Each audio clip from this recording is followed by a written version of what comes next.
Hello everyone, Earl Henderson, Primordial Defense. Thank you for watching. I have another Monday quarterback video for you. I'm going to play this video and talk about things that are going on to better explain what's going on and talk about things that I think that are being done right and are done wrong. Here we go.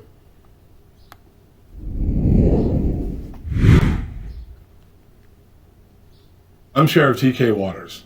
This is a critical incident community briefing by the Jacksonville Sheriff's Office. Our agency has prepared this briefing consistent with this administration's commitment to openness and transparency to the public that we serve. Now, the Chief of Professional Standards will deliver the currently available information pertaining to this critical incident. All right, so this is the first time that I can recall a critical incident briefing type of format being done from this agency. In the past, when I've done videos from this agency, all this agency has done was just release raw body cam footage. They may edit some things out, but it's just raw body cam footage. There's no spokesperson talking about what's going on or anything like that. So it looks like they have changed the way they've been doing things and are maybe quote-unquote getting with the times. Now, this incident is rather, I don't want to say complex, but there's a lot of, I guess you say, moving parts to this particular case because there's like 3 other incidents that occurred before the incident in question for this video that kind of gives you some background on the perpetrator. And I'm hoping it's not from that standpoint where, because there's so much going on within the recent past, that they had to do this to kind of give an explanation about what the hell's going on with this guy. I hope that this is what they're going to be doing going forward, because I think this is a good format for agencies to follow. Having a spokesperson talking about what's going on and giving some background information for the case. Otherwise, if you just throw raw body cam footage out there and there's no context about what's going on, no explanation, then sometimes some of the visuals of what you see in a footage could lead some people who are not well trained or educated in these matters to start thinking negatively about certain things and see things in a different light. Whereas if there was some information provided to them beforehand, then they would not go down that negative thinking path. Some people are still going to go down that path regardless. They're just a bunch of anti-police assholes. But there are some people who are, I guess you could say, on the fence and a little impartial. And if there's no good information to go with the video, then sometimes what you see without information beforehand can be a little misleading. So good job to these guys for making an actual critical incident briefing type of video. All right, moving on. I'm Chris Brown, the Chief of Professional Standards for the Jacksonville Sheriff's Office. Today we're releasing information about an officer-involved shooting that occurred at 2200 Ernest Street in Jacksonville, Florida on November 22nd, 2022. You will see video footage and other currently available information related to the case, all of which will provide you with a better understanding of what happened. When investigating an incident like this, investigators must often interview numerous witnesses, review many hours of video footage, and analyze a significant amount of forensic evidence. These investigations can often take up to a year or more to complete. As such, we are still at the very early stages of this investigation, so our understanding of this incident may change as additional evidence is collected and reviewed. We do not draw any conclusions regarding whether the officers acted appropriately with respect to the law or JSO policy until all of the facts are known and the investigation is completed. In this presentation, you will see both surveillance video and body-worn camera footage. A word of caution: the images and information that are about to be presented may be graphic. When a police officer uses force to arrest someone or to defend against an attack, it can be disturbing and difficult to watch. Viewer discretion is advised. The officer-involved shooting at 2200 Ernest Street on November 22nd resulted in the death of Tyree Oneal Jr. Oneal was 29 years old at the time of his death. He was a 2-time convicted felon, having been previously convicted of aggravated battery and possession of a firearm by a convicted felon. As a convicted felon, Oneal was prohibited from legally carrying a firearm. At the time of this incident, he was actively violating the terms of his felony probation, and a warrant for his arrest had been issued by a judge. This is a recurring theme in this nation. This nation seems to really like criminals. I don't know any other way to explain it, other than maybe saying that some of the judges and other court personnel and corrections personnel are just fucking smoking crack. So many times you see in the news people who've been released on probation, they're out on like a reduced bond for a high crime, or they're out on parole for a bunch of crimes they committed, but boom, they got out early from prison. And then they go out and further victimize more people. It's like anytime I see something in the news now, my first thought is, I bet that person's probably out on bond, on probation, or on parole. Because it just happens so many fucking times. It's just so prevalent now. And another thing to think about too is they said this guy had two felony convictions for I think it was aggravated battery and the possession of a firearm by a felon. That doesn't mean that was not the only felony stuff that he's been arrested for. It's just that those are the two things that he was either found guilty of or pled guilty to. I would have no doubt in my mind that he's probably been arrested for other felonious things, but probably was allowed to take a plead to something lesser, or charges got dropped for whatever dumb reason. A lot of times, police will arrest people and give them, charges of X, Y, Z, and when it gets to the prosecuting office, they'll look at it, and at pretrial, they'll go and talk to the person's defense, and they'll say, well, you got this, and this. If you plead guilty, then we'll drop this and this, and instead of doing 10 years, you'll do 3 years, and then, you only got to do 80% of that, so you can be out in less than, whatever. And a lot of people end up doing that. A lot of fucking criminals end up taking plea deals.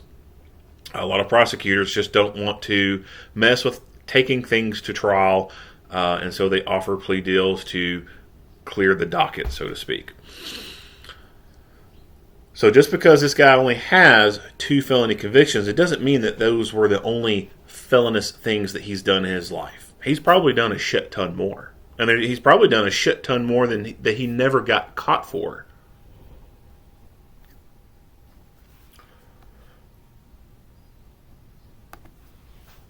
I'm going to share the timeline of events that led to this officer-involved shooting. We are sharing this information to provide the public with a complete understanding of what information was known to law enforcement about Oneal as they made critical decisions during their interactions with him that day. We first begin with a murder that occurred a few months before this officer-involved shooting.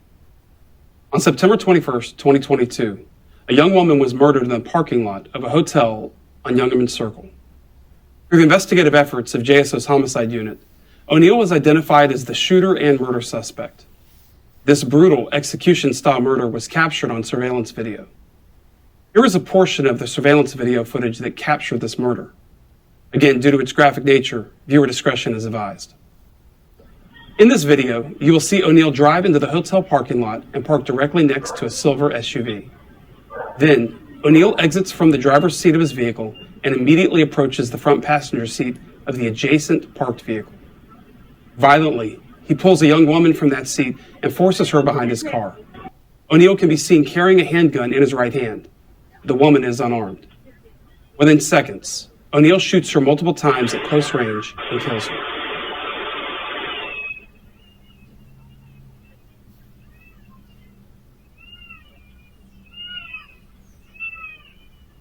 He then rushes back to his car and flees the parking lot with his handgun, leaving the young woman on the ground to eventually die from multiple gunshot wounds. We'll play that one more time. So I tried to look into this and find some more information about the woman. I can't find any good concrete information. I don't know if she is related to him in some way, like a girlfriend. She's the mother of his child or anything like that. I don't know. All they say is that he was noted or observed to be in some type of argument with this woman before this shooting occurred. So no idea what's going on as far as their relationship goes. They appear to be in front of a motel, or possibly an apartment complex, or it could be a motel that's been turned into an apartment complex.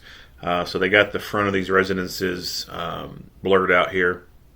And you can also hear a kid in the background screaming after the shots are fired. I don't know where that's coming from. I don't know if it's coming from this open door or somewhere under the camera area that you can't see, or if it's coming from that vehicle right there.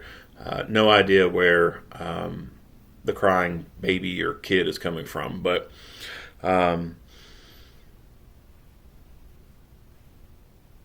some type of relationship exists between them. Like, obviously he's just not going to roll up to some random ass person and do this to them. It's also possible that this is a drug related thing.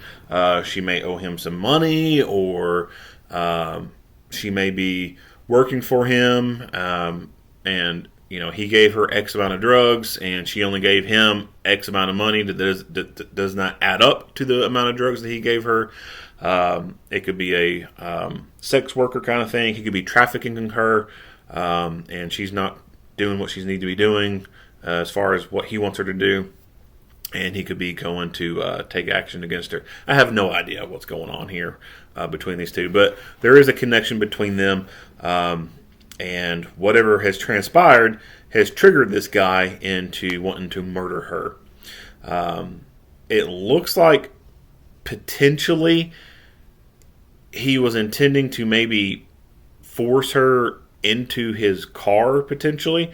If he just started out with the intentions of wanting to kill her, I think he would have just shot her right there in the car. Like, he would not have bothered with pulling her out of the car and dragging her around here. I think that probably what was going on was he intended to, quote-unquote, kidnap her, put her in the car, and take off somewhere, and maybe not even murder her after that. Maybe he's just wanting to beat her or scare her, do something with her, whatever. But her resisting probably angered him more than what he already was, and he quickly abandoned his idea of kidnapping her and then just decided to murder her right there. Or it's possible that, there's a baby in the car or something like that, and he had enough of a heart not to want to endanger the baby and wanted to get her out of the car and do her away from the baby. I don't know. I kind of doubt that part. These street thugs don't really have hearts like that. They're kind of heartless people. They're realistically just fucking feral animals is what they are. But anyway, I'll replay this again and then we'll continue going on. See Oneal drive into the hotel parking lot and park directly next to a silver SUV. Then, Oneal exits from the driver's seat of his vehicle and immediately approaches the front passenger seat of the adjacent parked vehicle. Violently, he pulls a young woman from that seat and forces her behind his car. Oneal can be seen carrying a handgun in his right hand. The woman is unarmed. Within seconds, Oneal shoots her multiple times at close range and kills her.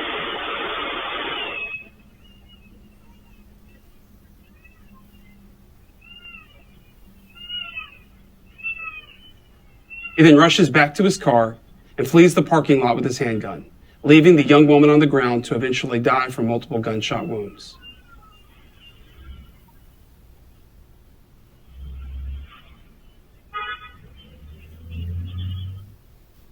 During the subsequent homicide investigation, crime scene detectives collected 7 .40 caliber casings as evidence.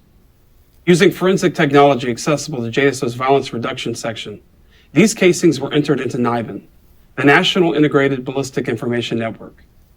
Similar to how fingerprint technicians compare fingerprints, NIBIN enables firearms examiners to compare bullets and cartridges that have been used in a crime to ones that were used in previous crimes. During their investigation, homicide detectives learned that Oneal and the deceased victim had argued not long before he murdered her in the hotel parking lot.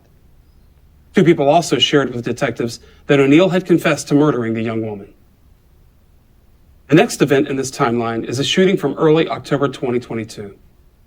On October 8, the Violence Reduction Section investigated a shooting at another Youngerman Circle hotel during which 3 separate victims suffered gunshot wounds. Through eyewitness identification, JSO detectives determined that Oneal was one of the 3 assailants involved. Next in the timeline of events is another shooting in October 2022. On October 26th, the Violence Reduction Section investigated a shooting at a gas station located in the 5400 block of Timuquana Road, in which one victim was shot and another was shot at. Here is a portion of the surveillance video footage that captured this shooting. Your discretion is advised. You will see a black SUV enter the gas station lot and drive by a vehicle parked at one of the pumps.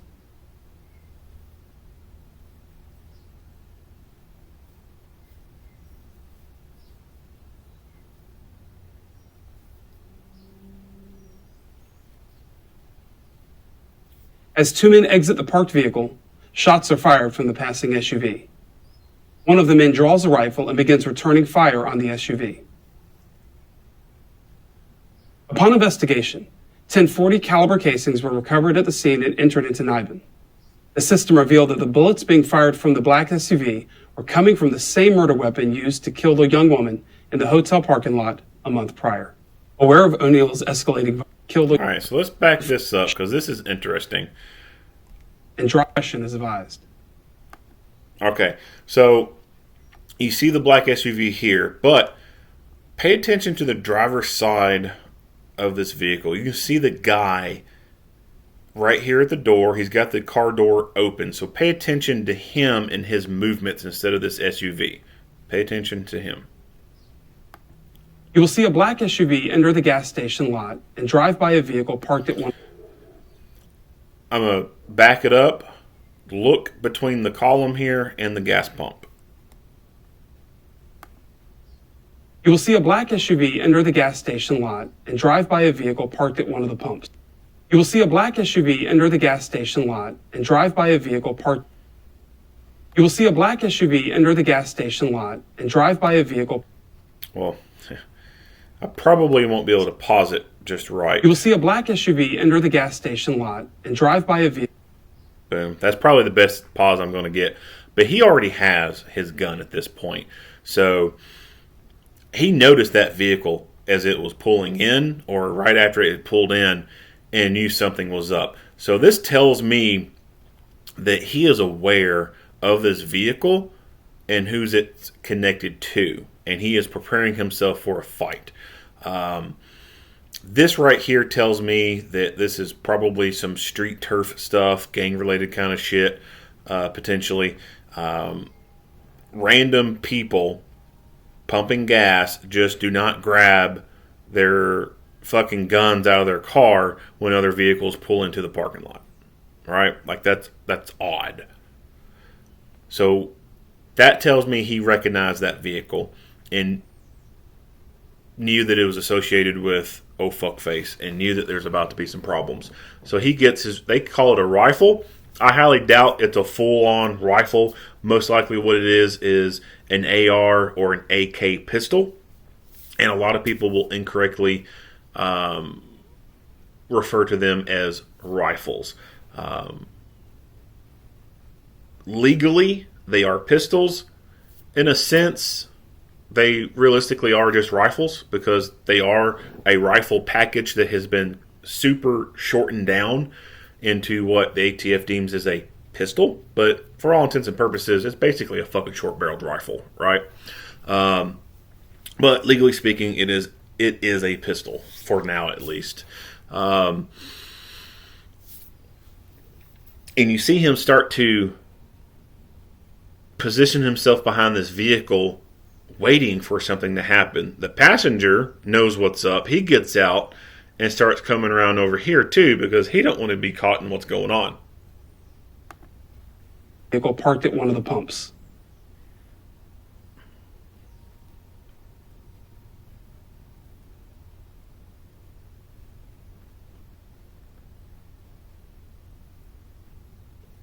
Back that up real quick. So you'll see him come across right here. He's got it to low ready. He's not pointing it in or anything, but he's getting ready. As two men exit the parked vehicle, shots are fired from the passing SUV. One of the men draws a rifle and begins returning fire on the SUV. Upon investigation, 10 .40 caliber casings were recovered at the scene and entered into NIBIN. And then he leaves his cover and rushes over here to bring the fight to them. The system revealed that the bullets being fired from the black SUV were coming from the same murder weapon used to kill the young woman in the hotel parking lot a month. Revealed that the bullets being fired from the black SUV were coming from the same murder weapon used to kill the young woman in the hotel parking lot a month. All right. So, like I said, I think this is a street-on-street crime right here. I don't think that the quote-unquote victim here is an actual true victim, like they're an innocent person who's never done anything wrong in their life, is living a good moral life. They got a good moral character, blah, blah, blah. They're probably into some stupid shit themselves. But it's interesting, like I said, how he's acting. And it's not that his actions are bad or anything. They're actually good. This is what regular concealed carry people should sort of embrace. His situational awareness. Like as soon as that vehicle pulls in, boom, he's fucking switched on. Like he notices it and he is taking action. He is reaching in there, getting that thing out. He's holding it to low ready. He's not making it known, right? Like he's not brandishing it out and waving it at the person and acting dumb or nothing. He's got it out. He's keeping it somewhat concealed. He's ready. He's prepared. He has gone from condition yellow into condition orange, so to speak, right? So he was never in condition white at all. So condition white, yellow, orange, red, those are color codes developed by Cooper. They kind of just signify what a person's alert level is. So condition white would be something like when you're at home and you're completely oblivious to your surroundings, what's going on outside the house, you're glued to the TV, you're lost into the TV or your phone, tablet, whatever. Condition yellow is, your head's sort of on a swivel. You're looking around a little bit more. When you're out in public, you may look down at your phone, but you're not glued to your phone. You're not just so enthralled in what's going on your device that you just completely lose touch with reality. Kind of like these people that you see news reports who are walking in a public place with their phone and then they fall into a fucking water fountain or something like that. Those people are in condition white. Condition yellow, you're just alert enough to be seeing what's going on around you and nothing's going to surprise you. Condition orange is where something specific has piqued your interest, like this SUV pulling in. This guy went from condition yellow, being aware of his surroundings, to condition orange, just like that. Hey, this SUV, I recognize it. I think it's oh boy, whatever. Boom, he starts getting himself ready. And then, of course, condition red is the fight. So he very quickly transitioned through those very efficiently. So this is, like I said, this is what I would like to see regular concealed carry people do or exhibit. Unfortunately, there are so many people in the concealed carry world who don't and cannot do this because they were just raised in a different kind of environment and they've never embraced that fighting mindset. So many fucking people who carry concealed have a gun on them, or they don't even have the gun on them. They've got it in their center console or their glove box, and it's like a talisman for them. They're never in condition yellow. They're always in condition white. Some people who do carry the guns on them, they float between white and yellow while they're out in public. And then there's some who do stay in yellow, and they stay cognizant of the fact of what's going on around them. For normal, law-abiding people, it is hard to get them to get into that constant, hyper-vigilant awareness because they have not had anything in their life that has been so traumatic that forces them to do that on a daily basis. Everything's been spoon-fed to them, some raised with a silver spoon, whatever.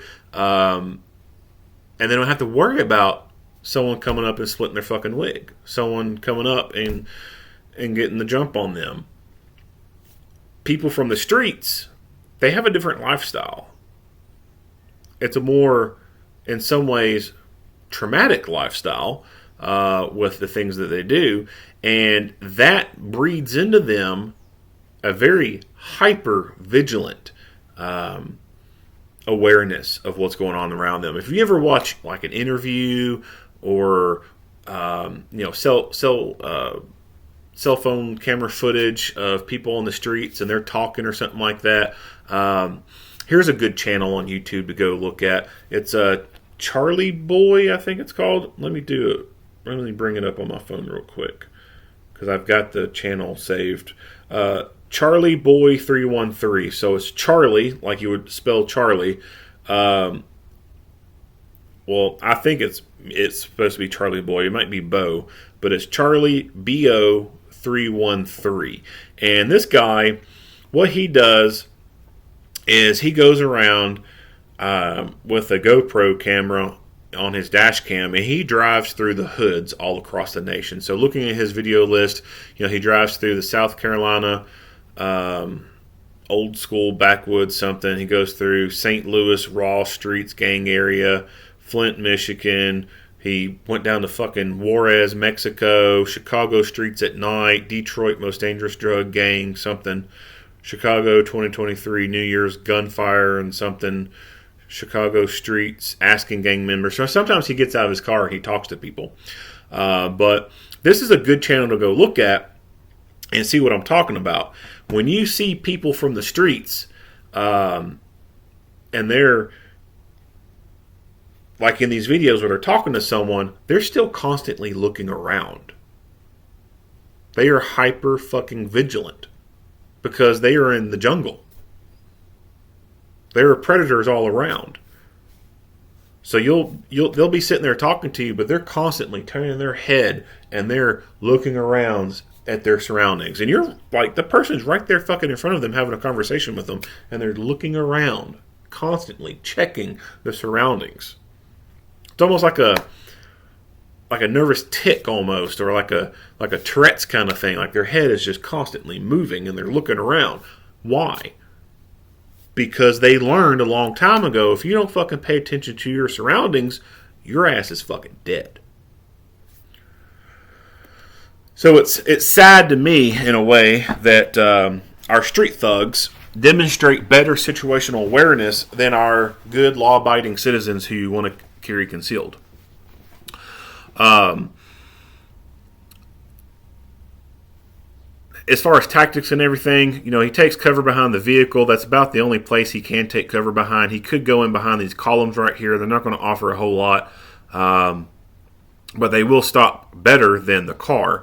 That trunk area, that's not a good cover right there. Bullets could come in from this angle, go in from the back of the trunk and go out the side well of that trunk space and then hit him. Vehicles are poor places of cover. Bullets go through vehicles very easily. A 9mm can go through the passenger side door and come right out the driver's side door, no problem whatsoever. The only good places to hide behind a vehicle are the engine block area and the wheels. But I mean, sometimes you just don't have good cover. But what he does is he breaks from his cover and he starts to run over this way. So now he is engaged in the fight. And he's taking the fight to that fucking dude. He's not just staying back here and hiding. He is fucking going out and taking that fight to them. He is maneuvering and potentially trying to outflank them. That is not something that you see a lot when it comes to self-defense shootings or anything like that. So that tells me that this guy's probably been in some shootings before. And that's another thing that I don't think that a lot of concealed carry people think about. They think, I've been through my concealed carry class, or they might take a fighting class from, some instructor somewhere, and they may think, hey, I'm ahead of the curve here. I'm going to be good when the moment happens. Some street thug ain't got shit on me. They ain't taking no concealed carry class. They didn't take a class from such and such. They may not have taken a class from anybody, but they got fucking street experience. They've been involved in gunfights before.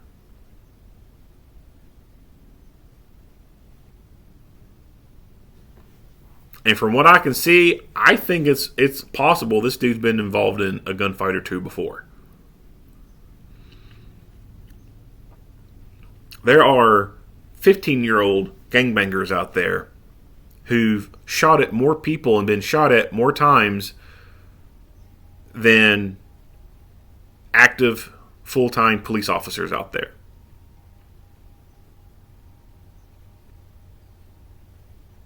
So that's something that, like I said, I don't think a lot of people think about, but it's something that you should be thinking about.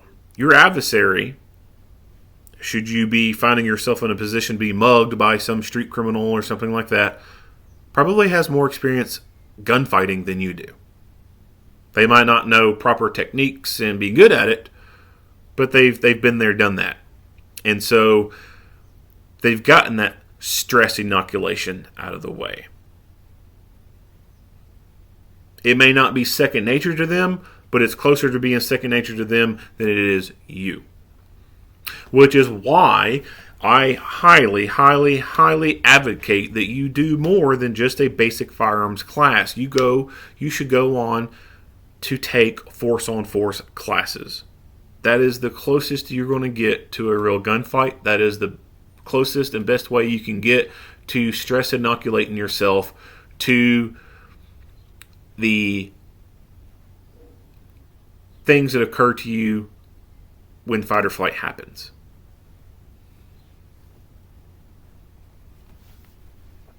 All right, moving on.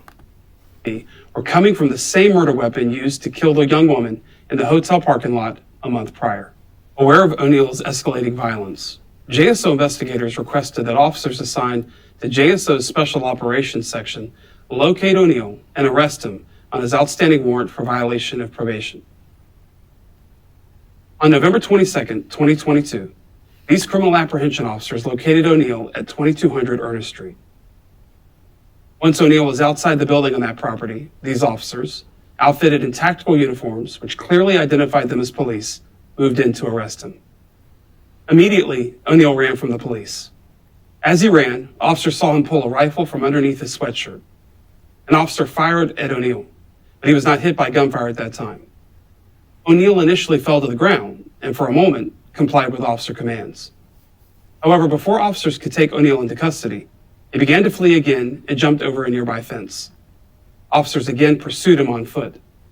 Shortly thereafter, Oneal entered the driver's seat of a car and drove towards the pursuing officers.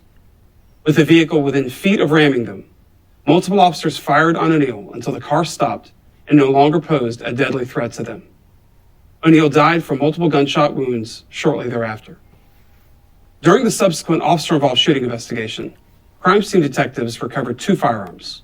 Okay, so this is what I was talking about earlier with short-barreled rifles, rifles and pistols.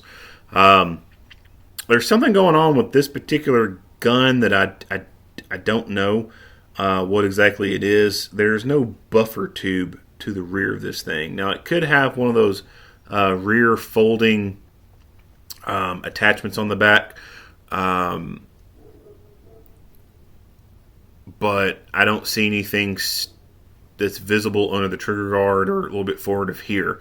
So I don't know for sure what's going on with that. But like I said, it could be that this has one of those folding attachments on the back.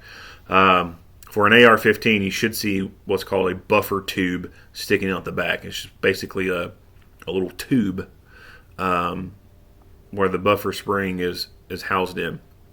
But this right here, although it is from a rifle package design, because it is so short, it can be considered a pistol.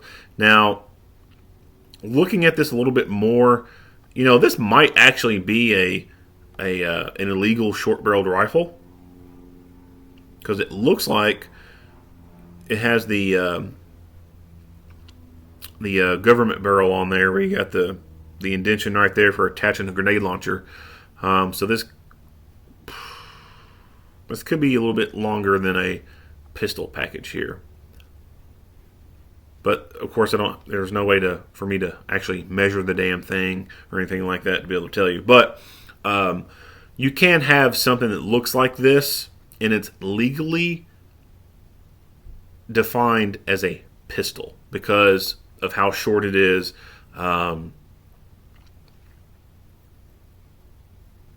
And the absence of a stock on that buffer tube in the back. Now, the minute you add a stock to it, boom, it becomes a short-barreled rifle, which you have to have a tax stamp for. If you don't, then it's illegal to possess. So, without being able to throw up a photograph to really illustrate all the different points on what I'm talking about here, just know that the definitions from the ATF are rather asinine, and it's hard to follow, even for gun people. For people who are not into guns, it can be extremely confusing trying to figure out what the ATF says is okay and what the ATF says is not okay. Because you could have something like this that could be a pistol, but you add something to it, it now becomes an SBR, and then when something else changes to it, it's no longer an SBR, but is now a rifle, and then something else changes, it could be considered just a firearm or any other weapon. There's so much stupid shit out there from the ATF. It's all asinine, it really is. But the AR pistols and the AK pistols are very popular types of guns out there that the street crowd, the gang crowd loves. And I don't think it's so much because of what they are. I think it's more so because of who they see holding them. So if you go look at rap videos and shit like that, you're going to see rap stars holding things like this. So it used to be, and they still do talk about Glocks in rap songs, and you see them in rap songs. But it used to be, back in the late 80s, early 90s, and early 2000s, it was all fucking Glocks, right? Got my Glock, blah, blah, blah, blah, blah. And that's what everyone tried to go for. As these AK pistols and AR pistols became a little bit more popular, you started seeing these in rap videos a little bit more. And that's like wildfire for anyone else. Like the street people want to copy what their idols are doing. So they want the same damn things as well. I don't think they fully understand. A lot of them don't. I don't think a lot of them fully understand that these are rifles and you are getting a better bang for your buck, so to speak, and that rifle cartridges are more devastating than pistol caliber cartridges. And the reason why I say I don't think some of them realize that is because I have seen some of these in evidence photos that were not rifle cartridges or rifle-based cartridge systems, but were pistol-based cartridge systems. And so they looked like this, but they fired pistol caliber rounds. But they were still sporting these things. And that tells me that they were only choosing that thing based off its looks, not its capability. Now, because most of them that they do use are based off rifle cartridges, those rifle cartridges can easily defeat soft armor. And that's a problem for law enforcement because law enforcement predominantly wears level 3A armor. A rifle round doesn't even have to be a special rifle round. It could just be just a freaking weak ass, not weak, but it could be a very simple bitch round. Nothing special about it whatsoever. Just your cheapest plain Jane plinking ammo that you take to the range. It could be that, and it still goes straight through a vest. Go through both fucking panels.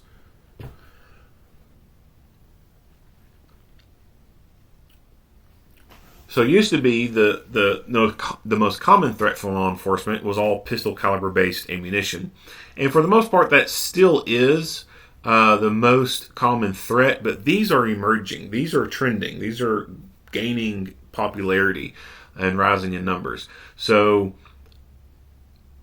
I foresee a change in law enforcement. Actually, there's two possibilities of changes I see. Maybe three possible changes. First, armor manufacturers are going to start changing their offerings for law enforcement, and instead of it just being a basic 3A vest, it's now going to be vests that are rifle rated. There is a company right now that does that, Safe Life Defense. They have a vest called the FRAS, Flexible Rifle Armor System, and it is a vest that wears like a soft armor vest, like a vest that every cop wears right now. Which is really nice, because traditionally, armor to stop a rifle round came in the form of a plate. And that was either going to be steel, ceramic, or a poly plate. Those poly plates only cover a small section of your chest. It's just a plate. It's like, imagine a very large textbook from school, and you put that to the front of your chest. That's a plate, right? And they're thick and they're bulky, and when you got steel or ceramic, they're very heavy. Poly's a lot lighter, but also more expensive. So with plates, they're just they only cover a small area, and they're thick and cumbersome, and it's just not as nice as a concealable or soft armor vest. But Safe Life Defense has that FRAS vest, and it wears like a regular 3A vest, but can stop rifles. So I foresee other armor manufacturers going that route, producing flexible, full wraparound vests that are capable of stopping rifle threats.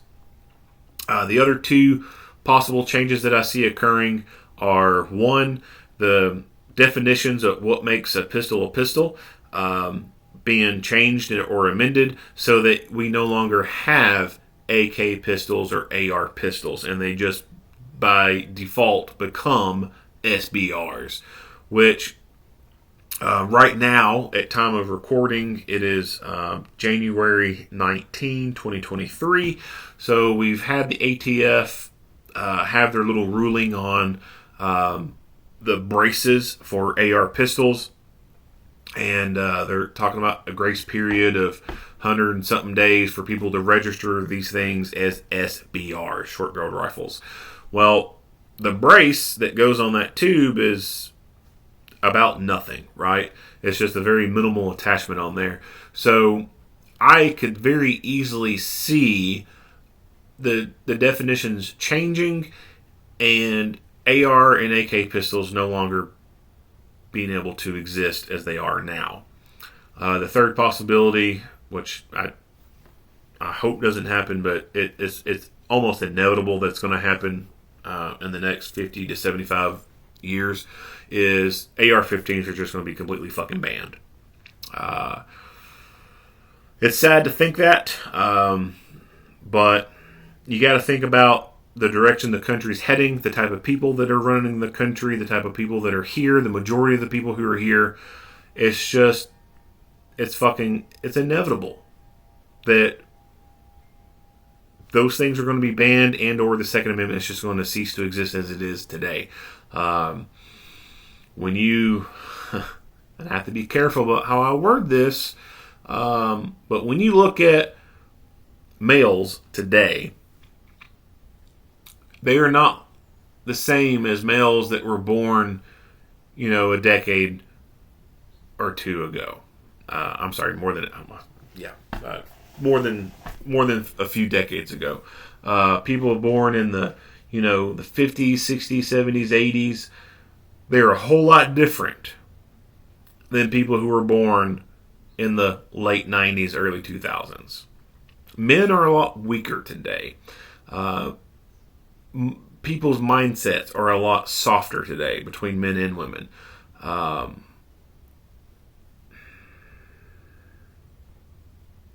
Like I said, there is a distinct difference between people born of later generations and today's generations. And without going any deeper into that and potentially opening myself up to getting a strike on my channel, I can't really say a whole lot more because, that could be marginalizing people and, that kind of fucking liberal bullshit. But it's just inevitable that as time goes on and people of the older generations die out, and it's the newer generations who are in charge, and they're already soft as it is, it's inevitable that these things are going to just go away. Like, we're going to have people in charge like the Canadian president. Like, we're going to have people like that in charge all across the board. And our Second Amendment is not going to exist. Now, that's long down the road. Excuse me. That's long down the road, I think. But before it ever gets to that, I do think that it's plausible that the definitions for AR pistol and AK pistol will change, and those will not exist anymore. And if you want something like that, you're just going to have to fucking SBR it. Go through the tax stamp and all that. Hope I'm wrong. Hope I'm very, very wrong. But like I said, you just got to look at the trend of people nowadays. A rifle and a handgun from the location in which Oneal had laid on the ground before fleeing. So pay attention to this gun. This thing on the back, it's a full auto switch. So these things are also gaining in popularity. You can find these on the internet. They're being manufactured overseas in China and stuff. And then they, you find them, you order them, they hide them in something, right? Like, it's not like they just send them in a package like, hey, full auto Glock, attachment. It comes hidden in something. Kind of like how when people order fake IDs from China, it comes hidden in some thing. And then they get over here, and then boom, there's all kinds of these things out there. They're very big in your bigger metropolitan areas where there's a lot more gang problems, a lot more heavier gang infestation. You'll see the full auto sears or attachments on these Glocks. And all these things do is they replace the slide plate that's on the back of the Glock. So if you know what a Glock looks like from the back, it's just flat in the back right there. You pop that thing off and you pop this thing on, and this little button right there, it switches from left to right. And on one setting, you'll just get semi-auto fire. You got to pull the trigger every single time to make the gun go off. And you push it to the other side, and you just hold the trigger, and it is a fucking machine pistol. Those are illegal. You can't own those. You can't do anything to take legal possession of those unless you are a firearms manufacturer or you have your dealer license for dealing with these things, those special things. Those are regulated under the NFA, National Firearms Act. So there's nothing you can do to be able to legally own one of those. You couldn't even pay $1 million and have one of those legally as just a regular person. You have to have a dealer license or manufacturer license to be able to take possession of these things with the intent of selling to law enforcement or military. That's it. But these are things that are easily manufactured in other places and are being shipped here, and they're easy to install. And lots of gang members are using those. They're fun. I've used them before. You just put them on the, like I said, you just pop that slide plate off, put them on, and it acts like a Glock 18, which Glock makes a pistol that is full auto. It has a switch on the side of the slide, actually, and you flip that switch, and that gun goes full auto. Now, that gun was manufactured after that law went into effect, so the same thing applies with that particular gun. You can't do anything to be able to legally own one unless you are a dealer or manufacturer with the intentions of being able to sell to law enforcement or military. So you may see some videos of people out there with legit Glock 18s, but they got special licenses as dealers or manufacturers. They're just not regular gun owners. But these little things do the same damn thing that the Glock 18 does. It puts that sear back there, and the gun just pull the trigger, and it will keep firing until it runs empty. Full auto, of course, is very popular in the movies and everything, and it's fun. It is. Like, full auto guns are super fucking fun to play with, but they're not very accurate, especially for people who don't train for it. You may get one hit, and it may be that first round out the gun if you were aiming it correctly. The rest of them, you're probably not going to be hitting shit because the gun's just going to be going everywhere from the recoil, and we're not hitting the damn thing.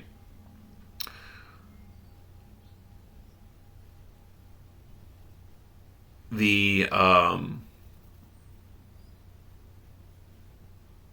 incident in Las Vegas where the guy had a bump stock, which, everyone's all, oh my god, bump stock, that replicates full auto fire. We can't have those things. That case in of itself, the fact that he used a bump fire or bump stock, I think, is what led to a lower body count. Because when you look at the distance between him and the crowd, and him using a bump stock to do the full auto fire, that was essentially him using a shotgun effect.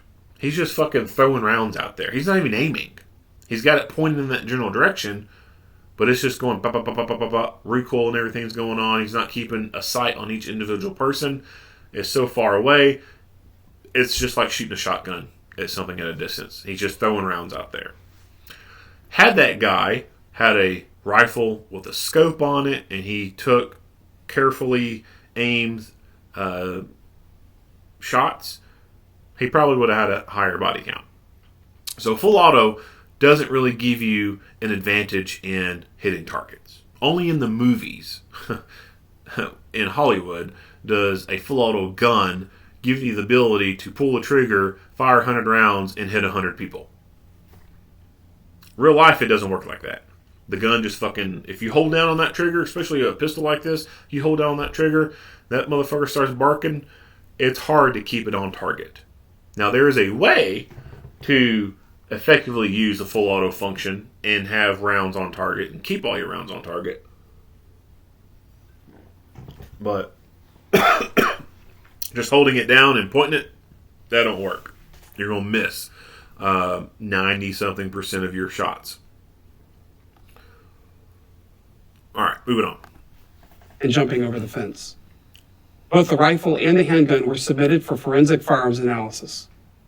Through the results of this forensic analysis, JSO investigators learned that the handgun recovered from Oneal was in fact the same weapon used in the September 21st murder in the hotel parking lot and the October 26th attempted murder at the gas station on Timuquana Road. The footage in this video was captured by devices outfitted on 2 officers who were in different locations during the planned tactical arrest. Again, I urge viewer discretion, as this video does depict officers' use of deadly force. Body-worn cameras capture officer interactions with the public. They are worn by JSO officers on their bodies at chest level. The first 30 seconds of body-worn camera footage always lacks sound. This delay of sound recording is known as the buffering time, and it allows for the devices to visually capture events before they are activated for recording. All right. So they're hunting this guy down, right? There is no fucking reason why this camera should even be in buffer mode at this point. They're on an operation. They're going to take this dude down. These cameras should already be on and recording. It's not like they just randomly came across this place and just, were suddenly alerted, oh my god, this guy's here. No. They knew the fucking dude, where he was at. They're going to hunt this dude down. So the camera should have already been turned on. They also should have rifles out. This guy has, from what they know, killed one person. He has attempted to kill other people. He's armed. He's extremely violent. He's dangerous. He is a clear and present danger to everyone. Rifles need to be out on calls like this. Rifles are far more superior than pistols. Rifles are more accurate, and their incapacitating ability is far greater than that of a pistol. A pistol, you only have 2 points of contact to keep that thing as accurate as you can. Your dominant hand and your non-dominant hand. It has a very short barrel on it, and the littlest amount of movement in the overall system can cause shots to be way off. The terminal ballistics for pistol cartridges, they suck. I don't care what caliber you got. 9, 40, 45, whatever. They all suck.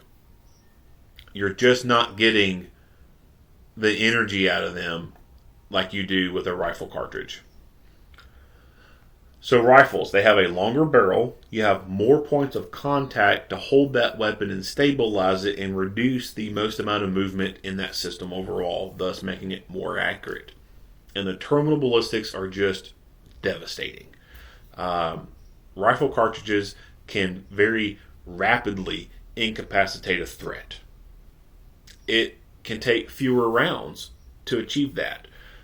It may only take you 1 to 3 rounds of rifle cartridge center mass to rapidly incapacitate a deadly threat. Whereas with a pistol, it may take 5 to 12. Hell, it may take 15 to 20 rounds.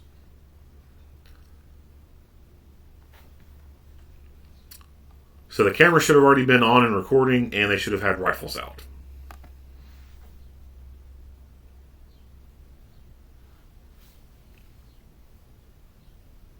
Hey, put your hands out! Hey, hands out, hands out! You sitting there? Put your hands up!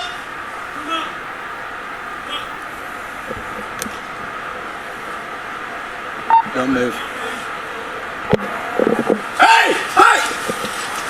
Hey, move, move! He's moving! Moving!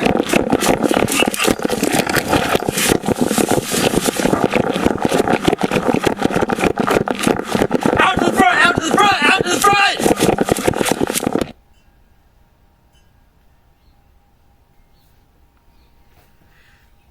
There he is. He's running, running.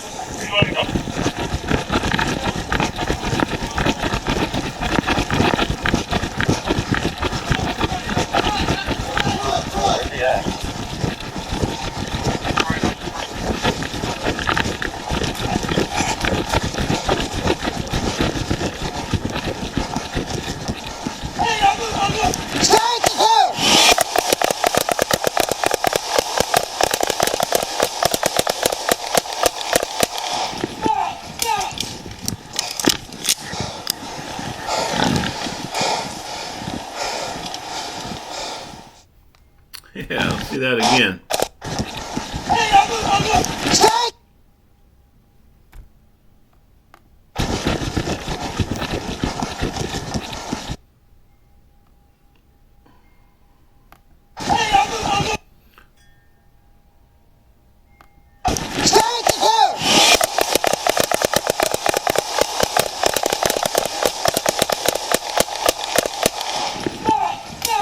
Fucking mag dumping that motherfucker. I love that.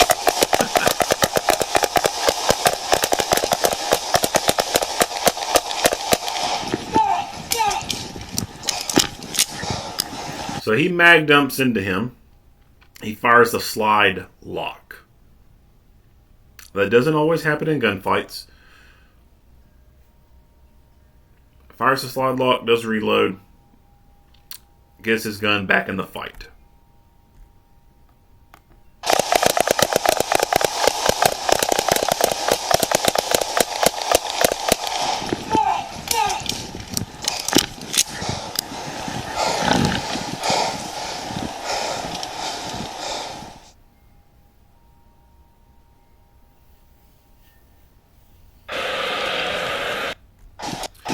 So nothing wrong with this in my opinion. This guy was driving towards this officer.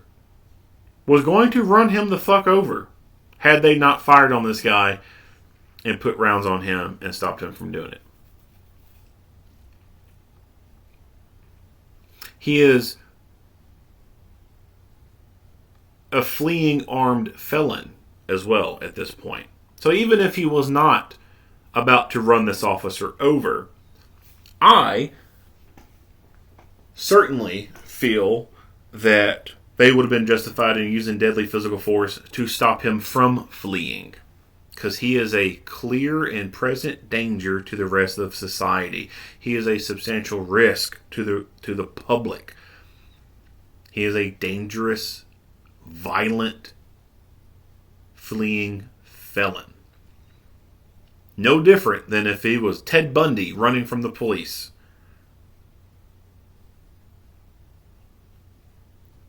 Tennessee versus Gardner. Police are justified in using deadly physical force to stop fleeing felons if they believe they are a substantial risk to the public. And this guy is a substantial risk to the public. He is a clear and present danger to the public. He is a menace to society. He is like it's like a vicious dog out in the neighborhood. You just don't let vicious dogs run freely. You go catch them.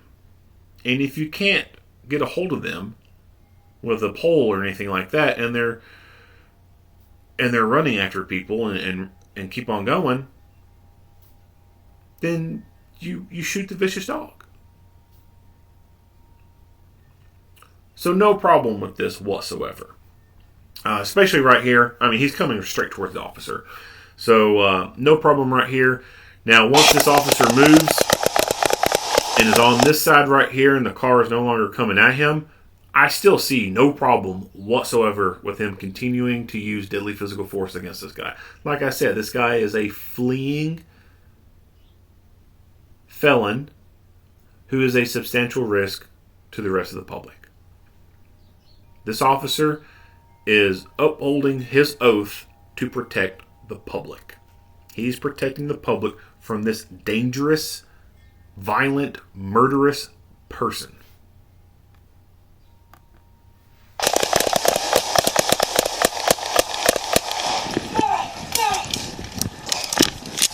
I just wish that he would have had a fucking rifle to do that with. That's the only thing I see wrong.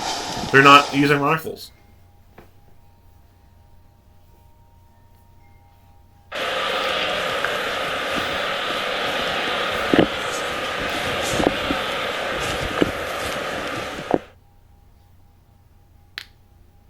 I don't know why that was so blurry. The investigation into this officer-involved shooting is still ongoing, and as stated earlier, JSO does not draw conclusions about the officer's conduct with regards to the law or our policies until the investigation has been completed. On behalf of Sheriff Waters and the Jacksonville Sheriff's Office, thank you for your time. Alright, so that's it on that video. If you like what you hear and see, go ahead and give me a like and a share. If you haven't already, hit that subscribe button and stay tuned for more Monday quarterback videos. Earl Henderson, Primordial Defense, thank you for watching.